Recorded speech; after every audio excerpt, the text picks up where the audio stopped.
Welcome to the High Tech Freedom Podcast. This is a podcast where we bring successful tech sales professionals, thought leaders, and entrepreneurs to share best practices, insights, and lessons learned with other tech sales professionals. As a sales professional, the more we learn, the more we earn. Once we earn it, how can we put those hard-earned commission dollars back to work to build additional income streams that will create the freedom we are all working to achieve? I'm your host, Chris Freeman. I'm a high-tech sales leader, real estate investor, and lifetime learner.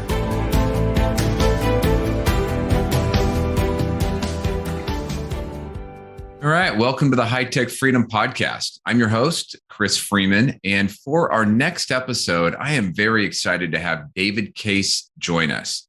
David is currently a principal enterprise account manager at Citrix Systems, and he's based in New York. David and I have not met before, but I've been really looking forward to this discussion. In 2021, David was the number one Northeast sales rep. In addition, he was also the number one sales rep for all of Americas. But he didn't stop there. He ended up being the number one global sales rep for 2021. So I'm pretty confident that David has some things he can share that we'll all find valuable. David, welcome to the High Tech Freedom Podcast. Thanks, Chris. Thanks for having me. Oh, pleasure is all mine. So why don't you tell us and tell the audience a little bit more about yourself and your background in tech sales? Yeah, sure. So I've been at Citrix for almost 11 years now. And I started right out of college, actually. So I was a college hire. I was a civil and architectural engineering grad.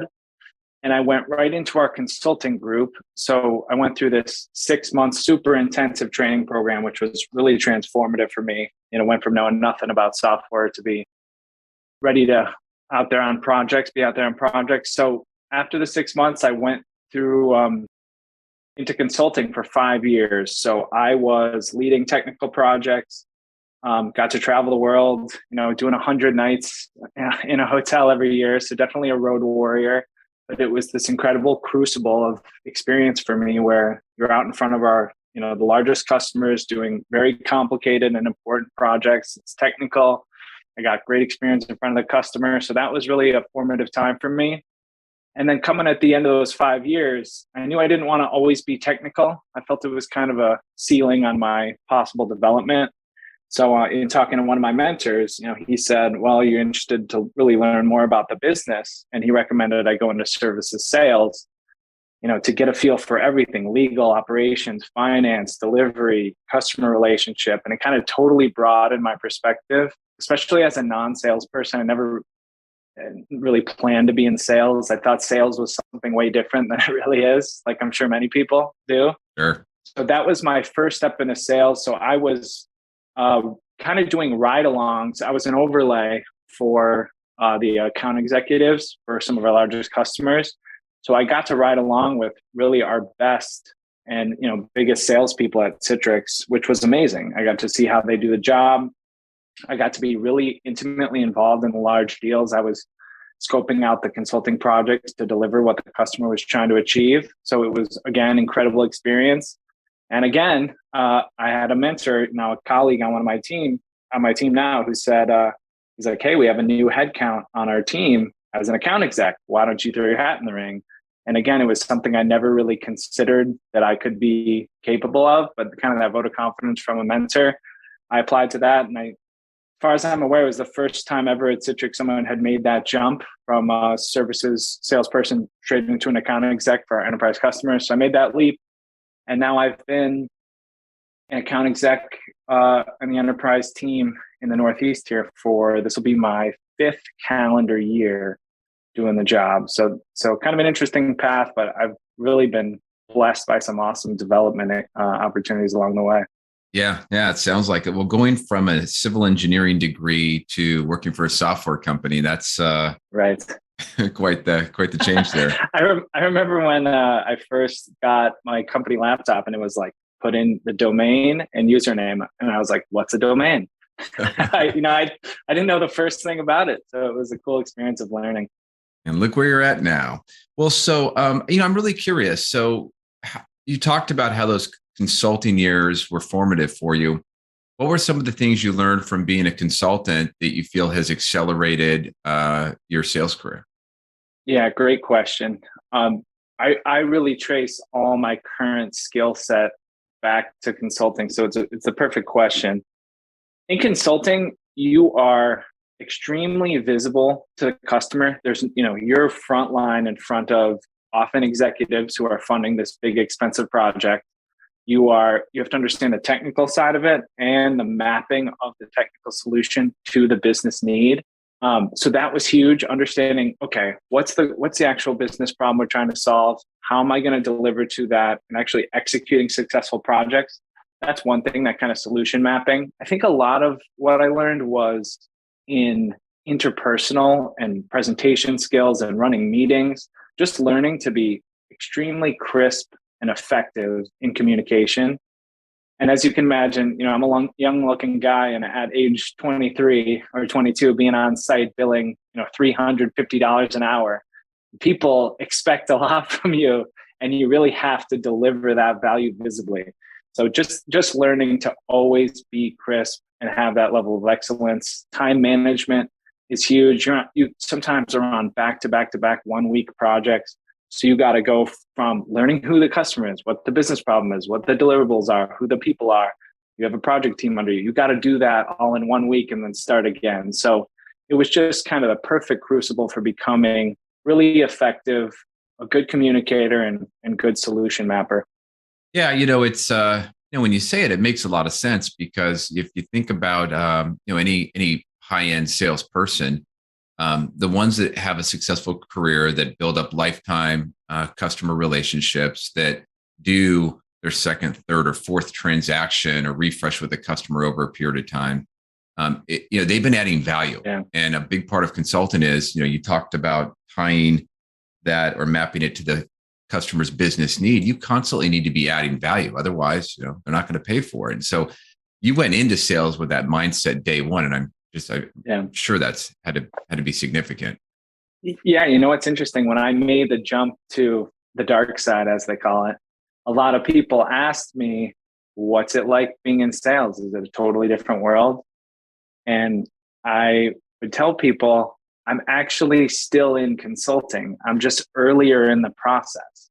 And one of the reasons I wanted to make that jump is sometimes I would get on a project as a consultant, and I would be tasked to deliver something that I didn't actually feel met the real business need.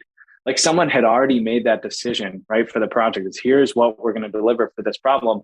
And I always hated the lack of impact when it was not focused on the right outcome. So I felt if I could get earlier in the process, still be in quote unquote consulting, I can make sure that the entire project is going to deliver the outcome that the customer really wants. So it really still is consulting, which is a great thing for me. Yeah. Interesting. Well, you also touched on, you made the comment, one of your mentors, and you mentioned it at both times when you made that next step in your career. That first mentor, can you tell me a little bit about, was that a formal relationship or just sort of an informal? Yeah, it was informal. I would say that what was so interesting and great about the culture of our consulting organization is that everyone was so dynamic. You were expected to spend 40, 50 hours a week billing time to a customer doing a project. But outside of that, there really was an expectation that you were trying to do everything you could to build that organization better, come up with new processes. I would do on my spare time, I would deliver technical training. So I would learn a concept, deliver it to the team.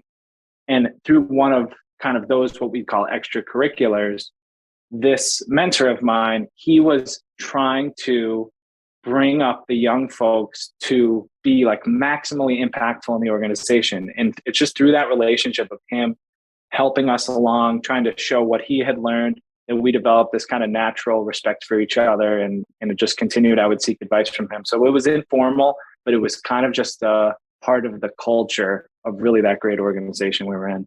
Yeah. Sounds like an awesome individual. Are you still in touch with him?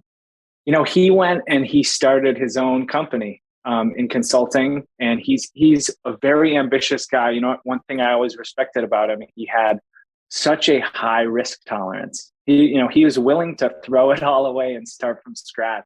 and that's something I still aspire to. That's not necessarily me naturally. Yeah. But yeah, he's doing big things. Yeah. Well, that is a certain mindset, right? It's a confidence in yourself. It's sometimes what holds people back is, um, they have all the skill sets, they have all the ability, they have all the knowledge. It's the fear of all the things that could go wrong. Yes. Versus, and I personally have had to work on this over the years, is focusing on all the great things that could happen, because what you focus on comes to pass. And if you're focused on all the worries and all the things that could go wrong, all the reasons why I might not hit my number because my quota is too big, well, guess what? You probably won't hit your quota. But if you focus on all of the big deals that you could get, all the great outcomes that could happen from doing the right pipeline building and customer development every day, well, the chances are you'll probably have more of that. So definitely is a mindset. But I do admire people that they can go just full speed ahead and do something like that. Right. Yeah, absolutely. Well, David, let me ask you. So, kind of getting down into the nuts and bolts of selling. So, you must have had some big wins, and you had an incredible year last year. What do you feel separates top performers from the rest of the pack, or really, what's the secret behind your success? Yeah, good question. I'll probably address it as the latter half of the question, because it is tough to say what other high performers do. We kind of live in our own little world that we build for ourselves, what I expect, how I run my team, how I run my opportunities, how I manage my relationships. And I think it's an art. There's other salespeople I know who do it totally differently and still succeed. So I don't know if I know the common thread, but from my perspective, what do I think I do differently? I would say I take a really intense customer-centric view, and this all comes back to something I always remind myself of, which is solutions have no inherent value. I think it's something I read in a book a long time ago, but it's 100% true that no matter how amazing your solution is, it's only valuable in the problem it solves. So, so many salespeople will start talking about what they have to offer or updates on what we can do next. But in my team, I can't remember the last time. It's been years since I pitched a product. It's really, we focus all on the customer's business, their success with our existing software, what their challenges are, what they're trying to do, how they're changing. And out of that naturally comes the product fit. So that's one thing that I would say. I know we were hoping to talk about pipeline build at some point, and I think that's something I do differently. There's always kind of I'll consider it a legacy mindset. I haven't been in the game so long, so maybe I just failed to appreciate it at this stage of my career. But it seems that cold outreach or even slightly warm outreach over email or phone calls or trying to push your message out there in the world, I've had so little success with that. Mm-hmm. And I find that you're kind of screaming into the void. So for me, pipeline building is about business review and alignment with the customer on their priorities. It really has nothing to do with what we bring to the table from a solution perspective. It's about just understanding your customer so deeply that you could make their decisions for them and see that what the right fit is. So those are a couple of things. Outside of that, I would just say that I think I manage time very well, and I tend to focus on very few opportunities that I think are very high quality, that have a lot of potential, and I don't waste time on things where I'm not convinced. Like, I will never put time into something that I wouldn't choose our software in the customer's shoes. Like, if I don't feel the whole story is there, it's not something I'm willing to spend resources on. So I guess I put more wood behind fewer arrows. Yeah. Well, and then, as a result, you're putting more intensity behind that. Exactly. Right. You're able to get deeper and wider with that account, that discussion. It's interesting. You mentioned you haven't pitched a product in a couple of years, and, it's in our industry, in high tech IT, there's just so much training that's done for the reps around the products, around the messaging, around the features. Right. And, you're so trained up, it's hard for rep when they get in that meeting to not want to just share all that great stuff. And right. I've been on a number of ride-alongs, and, sometimes the teams will start off doing a really great job asking the questions, but they're looking for that in. to then start to position. And once they hear it, they stop asking questions and boom, full steam ahead with, oh, we've got this thing and we've got that thing. Right. And then the ability to go back and ask those discovery questions, you never get back to that. Yeah, you never get another chance. It's really true. Yeah, absolutely true. What about and then on the pipeline piece, I am a little bit of a, I don't know, I'm companies will have blitz days and they'll do their things to go create pipeline, and you do it, and sometimes it's there ultimately so we can get reps to put those opportunities in the funnel. Yeah. So we can get visibility. But I totally agree that no pipeline is created until you have a meeting, right? You need to go have a meeting. And I imagine, so most of your accounts, it sounds like, or you're an enterprise account, so you probably have fewer accounts. Yep. And so for you, if I could just restate it, and pipeline building is scheduling a review session, assessing where they're at, kind of maybe a quarterly update, quarterly review. How often would you go into one of your major accounts and do one of those kind of assessment review sessions? Yeah, it's something I have tested a few different cadences, and I find that actually for me, an annual cadence for the super high level business review is the best, because it aligns well from a calendar perspective. At the beginning of the year, typically IT priorities are defined, business priorities have been defined. Everyone has this open mind to what the road will look like throughout the year and where they want to get. Once you get to mid-year, a lot of projects are locked in your mid-project. It's really about delivery at that point. So there's this really important moment in January and early February. I'm going through this process now where people's minds are open. They are willing to kind of have a blank slate and look back and say, how did we do last year? What did and didn't we achieve? And what does the year ahead look like? And I find that open discussion helps us lay out a roadmap for the entire year that I'll still be referring to throughout the year. And in these business reviews, I try to present to the customer what they would put together if they were summarizing their own use of Citrix. So looking at us in the context of their other partners that we integrate with, not taking their view at us, showing them what they own, what they're using, what they're not using, what's good, what's bad, not just what's good, right? What isn't going well with Citrix. So trying to be this very transparent and holistic view, and that becomes the platform for really everything we do throughout the year. So it becomes a discovery agreement on a lot of their business problems and things we want to solve over time. It becomes part of what a proposal will be later, right? It's the foundation of here's what you do today, here's what you're trying to do. So it even becomes like the account plan. So these early in the year business review sessions, I feel like just align us so well with the customer, and then we're just collaborating for the rest of the year instead of kind of facing each other. Yeah, that's such a best practice. And I've seen really great reps that do something similar, and then throughout the year when they're in there having that meeting, they're going back and they're recapping and reminding them that hey, Yes. here's kind of what we talked about as your plan for the year. This specific little thing we're working on fits into this bigger picture. And things change sometimes, and sometimes that ferrets out the fact that, hey, I know we're going down path A, but now we need to start going down path B because of whatever reason. We got acquired, things are changing. Right. But definitely great sales practice. Yeah, something to that point about reminding the customer. I always tell my team, assume the customer retains almost nothing of what you say and almost knows nothing about their own use of the product. And of course they do, but their lives are so busy with so many priorities that when we get into a meeting, you always have to start by relaying that same foundation.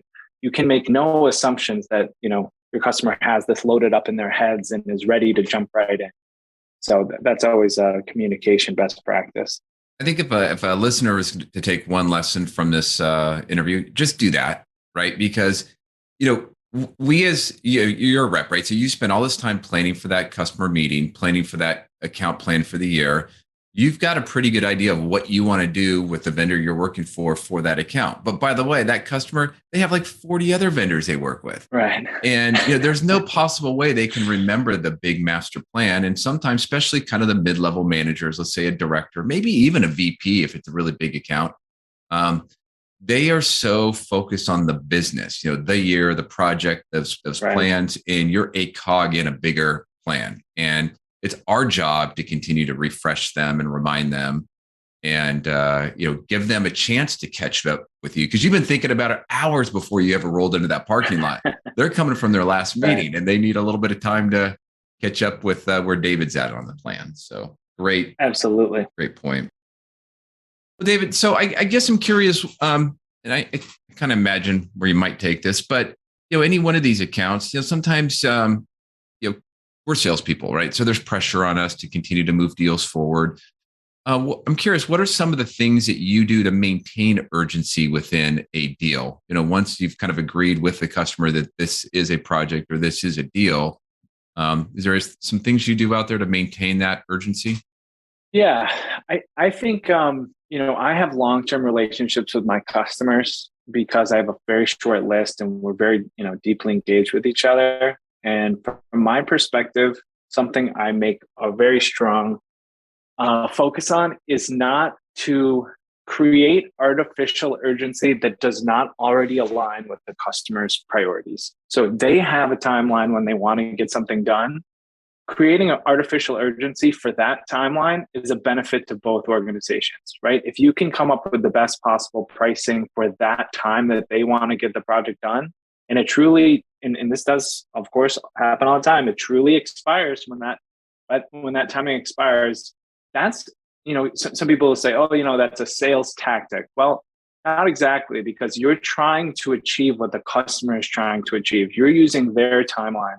And you're going to your own organization internally and saying, give me the best possible deal and it will come at this time. And that's how you're going to get the best thing for your customer. So again, that customer-centric view of urgency, I don't take the approach that I'm creating urgency that they don't have. I'm taking the approach that I need to understand exactly why it's important to their business to happen at a certain time. And then that is the actual time I'm working towards. So I'm not a big fan of, especially with these large organizations, I don't think it's even too feasible. It's tough to take, what is a huge freighter ship and be the one person trying to pull them, in a certain direction. It takes time. So you have to be in lockstep with your customer as partners for that shared urgency, that shared moment. When you both agree, that's when it needs to happen. Yeah. Well, it's everything you said before, right? Leveraging their timeline because you've gone through that planning and you've been checking and confirming and reconfirming. So, yeah, I love it. And I'll say one other thing on that. I mean, for projects that do not have a timeline, because that can happen often, my approach to those is not to push the customer. I don't think that's very effective. It's instead to remove roadblocks along the journey. Like there's things in their way. And if you can just clear the path, you'll get there so much faster than trying to push the customer to hop over the hurdles ahead of them. So I really just focus on making it the easiest path forward. And that typically will accelerate the timeline a lot better than trying to apply any artificial pressure. Yeah, great stuff. Well, David, in terms of building those long-term customer relationships, what do you do, maybe after hours or even during the day to maybe entertain your customers or kind of build some of those personal connections with your most valuable clients? Yeah, it's a changing world. It'll probably change again in the next year. But being remote has been difficult to have that type of just, forget business for a minute and just connect.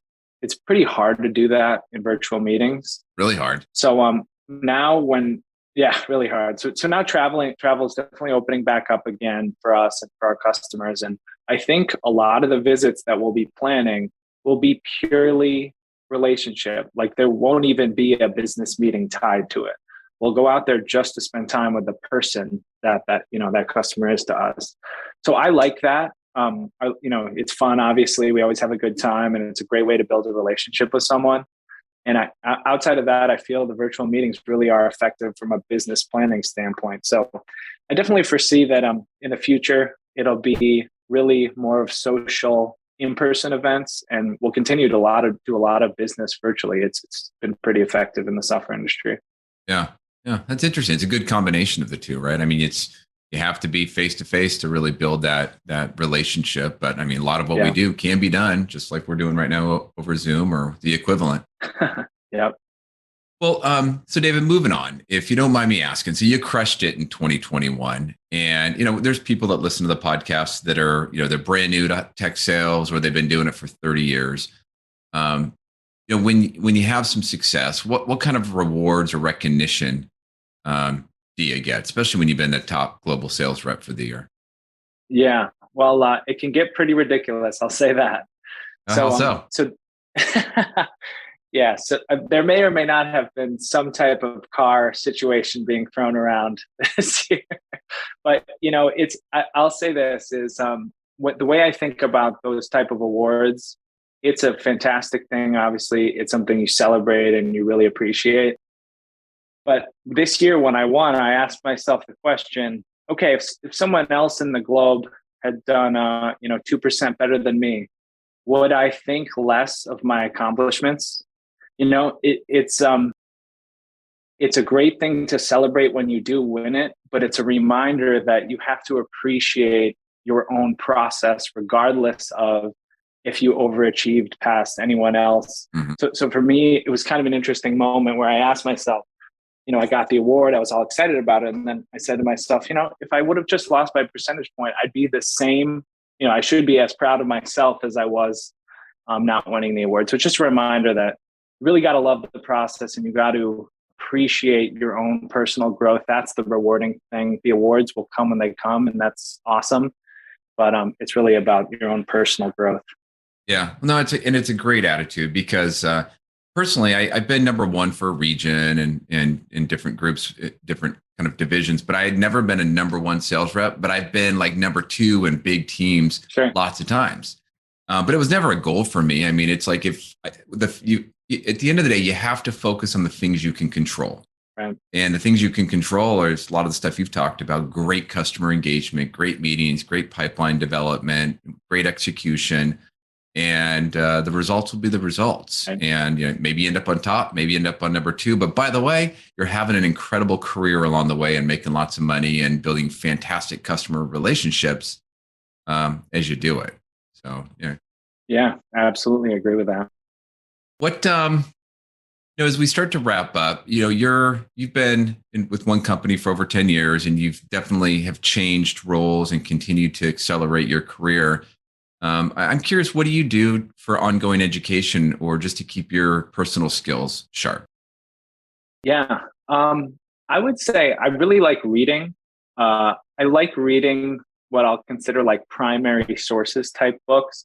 Not necessarily, I've gotten value out of, sales books, but sometimes those are just kind of repackaging of some deeper insights about people or yourself or how your mind works. One of my favorite books that definitely shapes me every day is Thinking Fast and Slow by Danny Kahneman, which is a pretty popular book. I think he won the Nobel Prize, and it's all about the biases we have, cognitive biases, and how you think, and things that seem natural and intuitive to you that really is like malware in your brain. It's not a feature, it's a bug.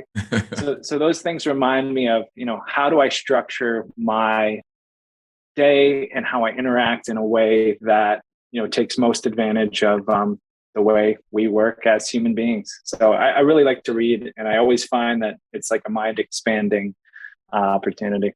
Yeah. Sometimes, just picking up one new idea or just giving yourself a chance to sort of slow down and let some ideas pop into your head. Yes. The challenge I have is sometimes I'm reading something and ideas start flowing and I've got to stop, write it down.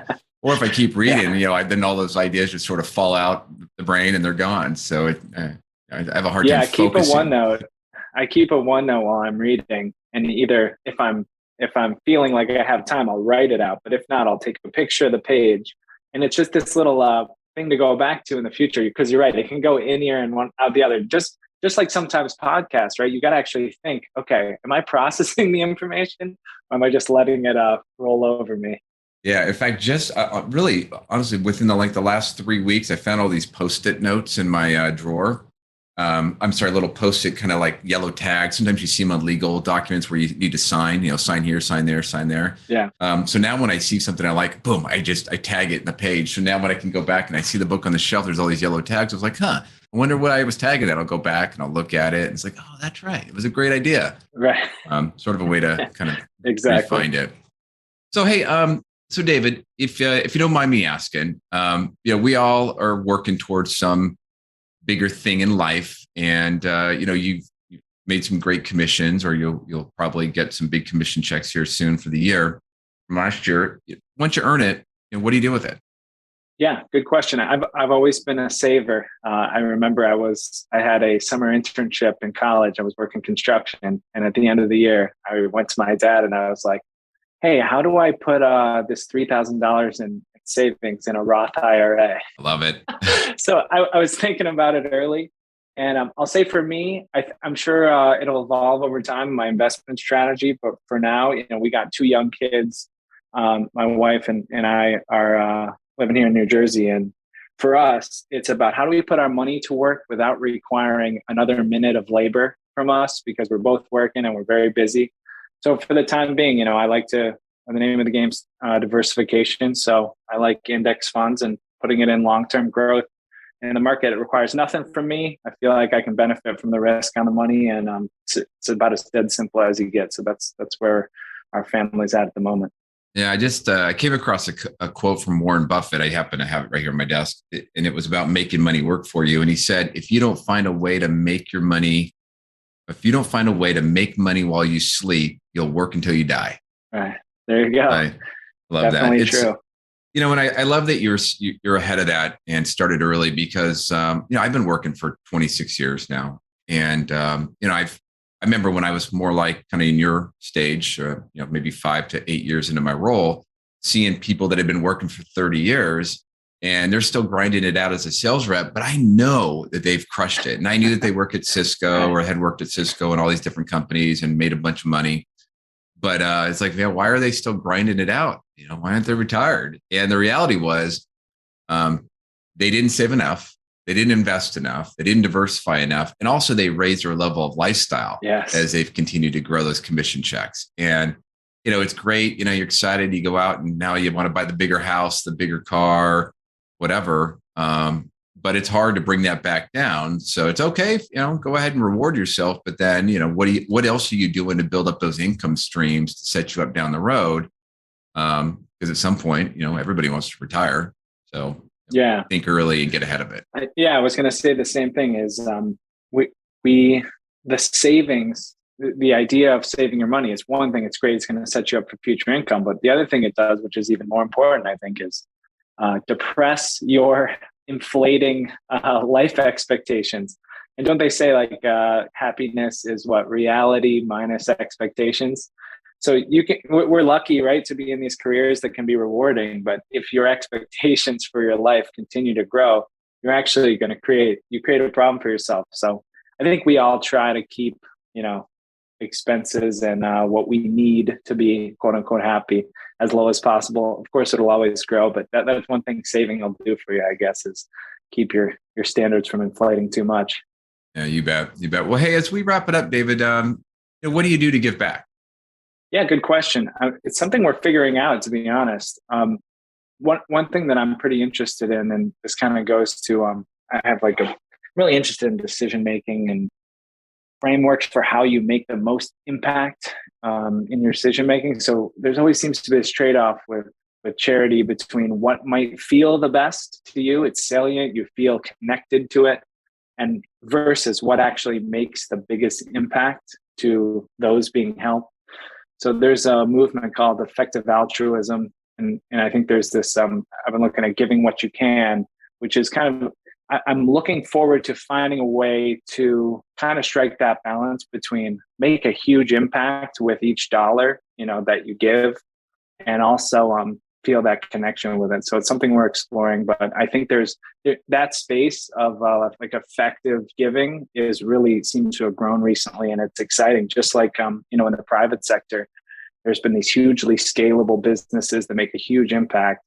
Same's happening, I think, in the nonprofit sector. So it's exciting, and I look forward to figuring out our strategy there as well. Yeah. Well, one thing I picked up during our conversation is, you're very intentional about how you go about things, and whether it's your selling or how you give. I think sure.